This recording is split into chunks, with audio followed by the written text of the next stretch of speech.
เปิดกันแล้วยังเป็นทางการสำหรับงานวางแสดงหัวหน่วยจุลวิสาหกิจขนาดน้อยและกลางลาว MSMES Expo 2026ภายใต้หัวข้อ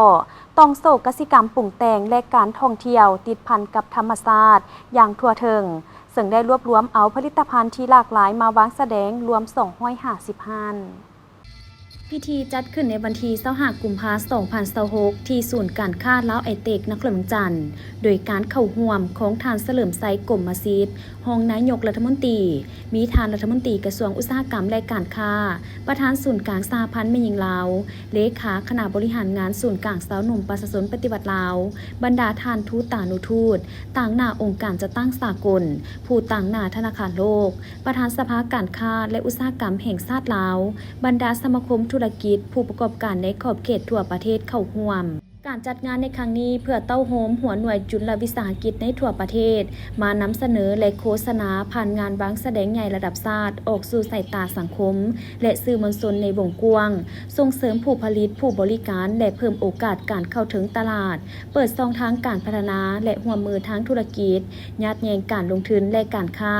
การเข้าถึงแหล่งทุนก้าวขึ้นสู่การเชื่อมโยงกับต้องโซ่การผลิตและสร้างมูลค่าเพิ่มในภาคพื้นและสากลอำนวยความสะดวกในการปรึกษาหารือสร้างเวทีสนทนาแลกเปลี่ยนสร้างความหับหูและสร้างแรงจูงใจให้หัวหน่วยจุลวิสาหกิจขนาดน้อยและกลางเห็นได้ความสามารถและผลงานโดดเด่นเป็นการโฆษณาเอกอ้างหัวหน่วยจุลวิสาหกิจขนาดน้อยและกลางก็คือผลิตภัณฑ์ลาวที่มีท่าแรงออกสู่สายตาในภาคพื้นและสากลเพิ่มทวีการร่วมมือระหว่างภาครัฐเอกชนคู่ร่วมพัฒนาและสถาบันการเงินเพื่อเป็นการนำเสนอผลงาน20 ปีเวียกงาน MSMES ของกรมส่งเสริมจุลวิสาหกิจขนาดน้อยและกลางผลงานของผลิตภัณฑ์ลาวภายในงานประกอบมี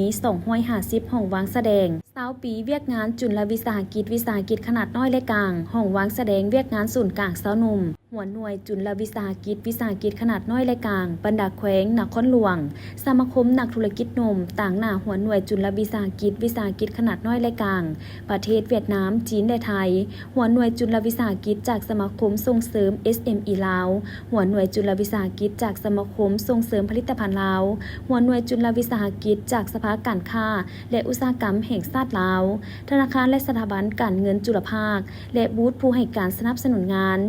วางแสดงจะดำเนินไปฮอดวันที่1 มีนาคม